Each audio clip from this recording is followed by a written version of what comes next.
Good evening, everyone, and welcome along to the VCO Esports Studio. My name is Ben Constantiouris, and we are back with another melange of sim and real-world action. That's the whole idea of the VCO show and the VCO organization, to bring the real and the virtual worlds together in the most professional sense. And as you would have seen in the VCO Pro Sim Series Week 1 last Wednesday, we did exactly that. There's also the digital NLS kicking back off on the Saturdays. And in fact, right now, it should be the GT Pro Series on R Factor 2. But for me, this evening, I get a chance to chat to a real world driver who's been entertaining us in the virtual world over the last 6 or 7 months and happens to have won a real world championship as well in the meantime. Antonio Felix da Costa, what a pleasure to have you with us this evening. Hot off a simulator, Thanks, so we can man. get to that in a few moments' time. But how are we feeling? Kind of season's over in one sense, but season's just starting in another for you. Yeah, I mean well. First of all, thanks for having me. It's been a cool experience, to be part of this transformation of the simulator world to bigger things and more professional. So it's been cool to see. And yeah, I mean, as you said, I'm in Paris right now doing simulator work for my real racing. There's a lot of that as well. To I don't know, go through every kind of scenarios and learn tracks and the car and whatever it might be. And yeah, my season is actually about to restart. We have the first round of the Formula E season 7 in January, and like F1 is about to finish, DTM just finished, and Formula E is about to start. So we're a little bit off sync, which is a really cool thing, to be honest, as we always race in hot countries when it's summer over there. So we go to Santiago in Chile, we go to Saudi Arabia and stuff like that. So it's a cool season. Hey, we're going to kind of focus on esports mainly here and sim racing. When did it first become a thing for you? Well, I've been quite deep into the sim racing for a while now. I mean, with a decent home simulator, I had a nice steering wheel, a nice set of pedals, this and that, but not like top of the game stuff. And actually, when we went into lockdown, then I was really keen to go back at it again. I've been involved with Team Redline for a few years now, and it's good because we got a really cool group of guys of exactly what we're trying to do here: real racers and really good sim racers. So we have Lando Norris, Max Verstappen, Kelvin van der Linde, and I got involved with those guys as well. And then it was clear to me, like, man, if I want to be quick in this thing, I have to really start digging, biting it with my teeth, and then really sink my head into it, because it wasn't. It's hard. I mean, it's really hard, and the pro sim racers. I mean, because in the end, it is still a game in the end, and there's always small tricks and things that you can find out to gain a couple of tenths. So it's been a really cool process to see all that. And right now I've upgraded everything, and I have. I mean, I'm still not top, but I have really good stuff. I mean, I've partnered up with Fanatec, and they send me their top of the line stuff, and it's been really good to see the difference in the stuff that you can get, a direct drive to a normal steering motor or whatever. So yeah, it makes a big difference, and it makes it feel way more realistic. So you were a big advocate of kind of having good hardware to make you not only feel better, but actually be better when it comes to lap times. I mean, if you want to chase the lap time, then you do have to go down that route. Unfortunately, I mean, it's quite cheap and affordable to have a good enough sim to have fun at home.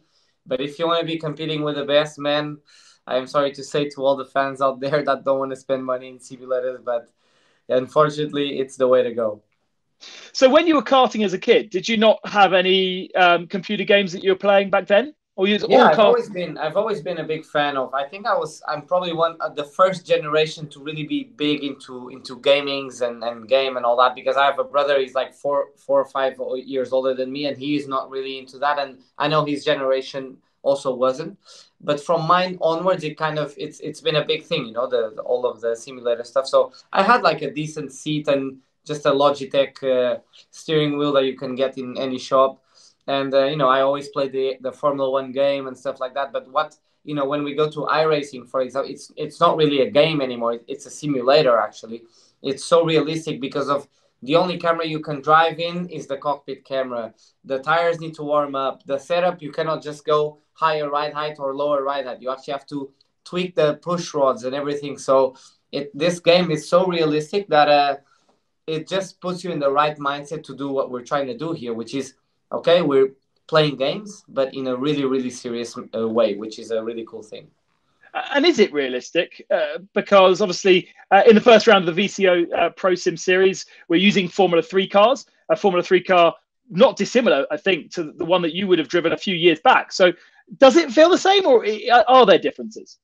No, I mean it's very similar. I mean, you have a lot of things that bring back those memories. Like the sound is perfect, the way it looks, it's perfect, and then obviously the hard thing is to transfer to the driver or to the guy who's playing or driving uh, the feeling of actually being in a real race car, and that will always be the challenge of a game, of a simulator game. So obviously we don't have the G forces and all that, but I guess if you really try and focus on what's happening ahead of you, I can almost go back to, if I put the F3 car in Spa, it's like, hold on, I've been here before. I know this. I've done this before. So it's but a part of it is your mind that needs to go there, and then you have to try and really extract what you know and what you see and what you feel.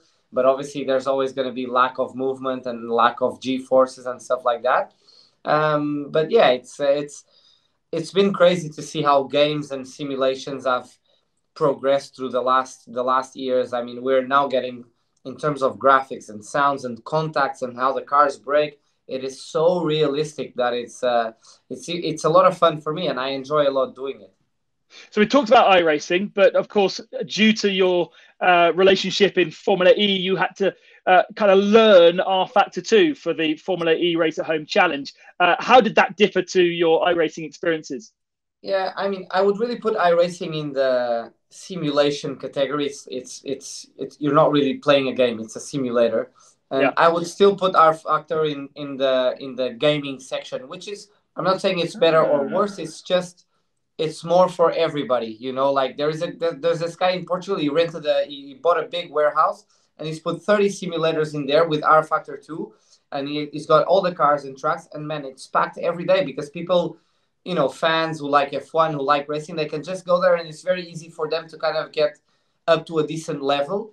And so it's more for everyone, let's say. But iRacing, if I put a friend of mine, I sit him in the car and put him to drive iRacing, he can't go a lap without spinning 2 or 3 times. So I mean, you're laughing because even me, I also spin a lot. So yeah, we call it the struggle bus. Sometimes we're all in it. So but it's fun. It's part of the process. And the rFactor, I have to say, it's also really good. It's a lot of fun. Some of their cars are very, very well done. The sounds as well, the graphics are good. I did the Le Mans 24 hours, the virtual one, and obviously the Formula E at home challenge. And as long as we're all competing and racing against each other and providing a show, I guess that is the bigger message. So yeah, it's been fun. All of them have been fun. But isn't it also about the fact that you guys can come together? And I almost kind of started to see this with the Pro Sim series. You guys, as professional racing drivers, are kind of taking away from that having to be super professional in the environment you are in the real world, and just having a bit of a laugh with mates. And those practice sessions that you guys set up, and those servers that you guys are on to test for the Pro Sim series, they look like you just guys are mates having a lot of fun, like you wouldn't in the olden days. I have to say the Pro Series stuff, the VCO Pro Series, was a little bit of a higher level. But during lockdown, I started this WhatsApp group with Juncadella, Jordan Pepper, Lando, and in the same day we had 70 people, and now there's like 120 of us, all pro drivers. And so now we just go, hey guys, tonight I'm hosting a server, this track, this car, come. And I just say this, the password, and there's like 30 of us, 40 of us. We have Jensen, we have Montoya, we have Timo Glock, Montero. I mean, Max comes, Lando comes. I mean, it's just, it got some traction. And it's that kind of thing where you put F1 drivers against TCR drivers, against whatever it might be, and it's not always, I mean, everyone gets a chance at the same stuff. And then we're all on this open channel, and we say a lot of crazy stuff. And what is your car and track of choice when you do that? Do you go and do some crazy stuff like off-roading? Yeah, we did that as well. We did with Shane van Gisbergen, and he Oh, came up with this series for the Aussies and the Kiwis, which I got in as well, which was a little bit off time for me, but it was a lot of fun. And we ended up doing like a NASCAR in like Zolder, for example, and stuff like that. And so it's yeah, and he would only announce the car and track in the last 5 minutes to go, so no one could practice one bit. And so we tried all kinds of things, and it's it's been fun. it's kind of a cool thing about sim racing is that you can just do exactly what you were doing. Take Yeah, a car that isn't suited to the real world, track of choice. The track was built in the 50s, but the car is a 2020 yeah, car, and just see how it feels. yeah, exactly. I mean, it's and one a really good combo is like I mean a GT car, for example, in like Daytona. Because you have a lot of slipstream. So even if you're like half a second quicker Yeah. than anybody else, you cannot pull away. And then what we do sometimes is we don't give enough fuel for the whole race, just so you can decide to fuel save and go. You might be able to do the whole race without stopping in the pit lane, or you can go flat out and try and lead the race, but you won't have enough fuel to get to the end. So there's a lot of stuff that we start putting in there and creating diversities and stuff to make it more fun. That does sound a lot of fun. Now, how does that relate to the serious sim, the stuff that you've been doing recently for your team? How different is that compared to your home setup?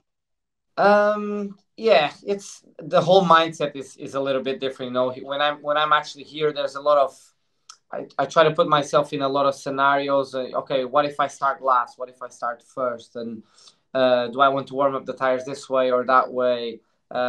What kind of communications are we going to go through during the race? So because when I'm here, I have all the 15 engineers that are normally at the racetrack. They're here in the sim, and we're acting as if we were on the track. So it's not only a prep for me, but it's also a preparation for all of the engineers, procedures, communications, run plans. I put them in difficult positions. They put me in difficult positions. We simulate the radio braking, for example. So we really try and prepare for all kinds of scenarios, and it's really helpful, especially in Formula E, with all the energy saving and management that has to be done to get your car to the end in the most efficient way. The simulator is a big, big tool for that.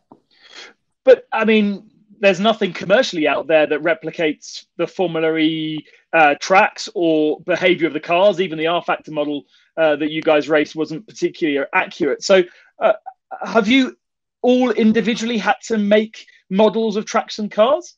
Yeah, I think there's a few companies out there that kind of give you a baseline for it. But then if you're good at developing your simulator and your software and everything, you can actually make it a lot better. So that's what we try and get into the tire model, make it more realistic. How much can you slide, the temperatures and all that.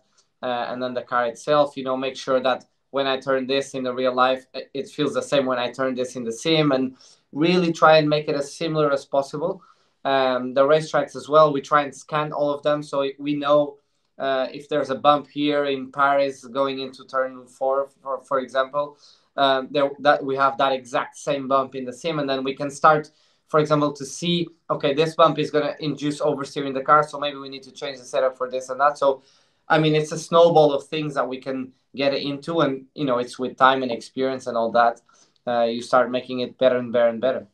Yeah, and of course that's an easy thing to do when you've got a racetrack all set up that you can go and scan. But for Formula E, having to go and scan a road, a city, sometimes you guys don't even know that far in advance which track you're going to, and things are changing when you're at the track. So really hard to simulate. I mean, if we're racing in China for the first time, we wouldn't send anyone out there to scan the track for us.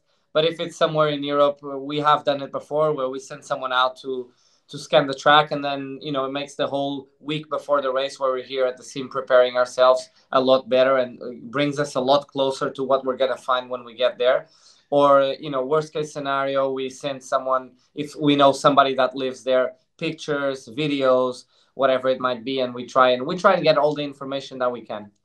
And that's you're at the DS simulator, so that would have been a previous Citroen touring car simulator. Has it got movement and stuff like that? Exactly. Yeah. So it's funny because, like, obviously, there's a lot of pictures of Pachito around the factory because he's obviously won a lot of championships with them in WTCC. So I see his face a lot. And yes, he used to be the simulator that he normally used for his simulator preparations, for his WTCC preparations. And then when Virgin was actually associated with DS, when they ran actually Jean-Eric Verne and Sam Bird and Alex Lynn, they were also using this. But now we've taken over as Techeetah, and it's obviously one team now. And DS is a great partner. You know, they're not only making the powertrain for us. It's, I mean, you see this company wherever they get themselves into WTCC with Citroën, they do it to win. The World Rally Championship with Citroën, they won it 9 times in a row or whatever it was with Loeb. They go to the Dakar or to Le Mans with Peugeot, they win that as well. So, and now in Formula E, they're winning as well with DS. So it's a great house to be involved. I mean, these guys work, you know, their macaroni's off. So it's great to be a part of a family like that, and it's contagious actually. So it's really cool. And bringing you the highest successes that I think you probably have ever felt. Obviously, you've had a lot of success and wins over your career. How did the Formula E Championship sort of fit into the hierarchy? I saw a video of you crying at Macau the other day, and that reminded me just how many top 7 of the podiums you've stood on. Yeah, I mean, every win is a win. We normally say that at home. I've grown up listening to this, so it doesn't matter if it's a sim race, if it's Macau, if it's Formula E. Every win is a win. Obviously, some wins are more important than others, and I mean, Macau has been. I've won Macau twice, but in 2 very different stages of my life. One of them, I got there super confident, having won everything that season, and it was just like, okay, cherry on top of the cake. The second time I went there to win it, I was having a horrible season, and it was just a confidence boost that I needed at the time. You know, now winning in Formula E, you look back when you're starting on pole, and the 23 cars behind you, it's like DTM champions, ex-Formula 1 drivers, Le Mans winners. I mean, so it's another spicy that thing that kind of makes it feel even better, you know. So every win's a win. They're all special in their kind of way, and you know, if there wouldn't be any pressure, if there wouldn't be any other great manufacturers or great drivers to beat and to go up against, it wouldn't make it feel as special. So Formula E is great because of that. The driver quality, the team's quality is unreal. And, you know, when you come back home and you see as DS, you know, for DS, you know, they were telling me the other day, look, we can now tell our clients and our board members that we have beaten Porsche, BMW, Audi, Mercedes. I mean, it's great for these guys, you know, it's a smaller brand that is now coming quickly into the market, and, you know, they're the best in the business. Absolutely. You've done amazing things in your real world career, and we're looking forward to seeing how you can do in the VCO Pro Sim Series, which of course I need to get myself consistently into the top 8. That's my goal. That's your goal. Okay, I was about to ask that. So you've got ahead. Was it 14th behind Grosjean? Yeah, but I forgot to qualify.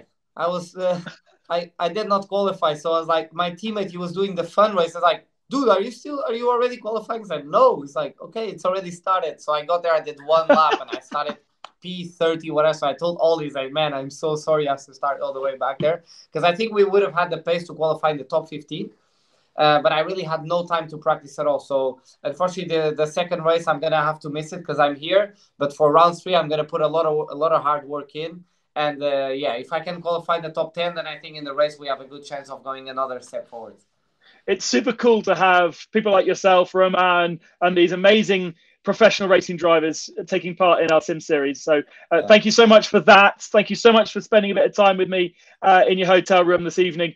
And we look forward to speaking to you again, and enjoy your testing if you can, and enjoy your sim work in Paris. Yes, for sure. No, guys, thank you all for putting it up, and it's a great show. So I'm looking forward to carrying this through the winter and making it cool for sure.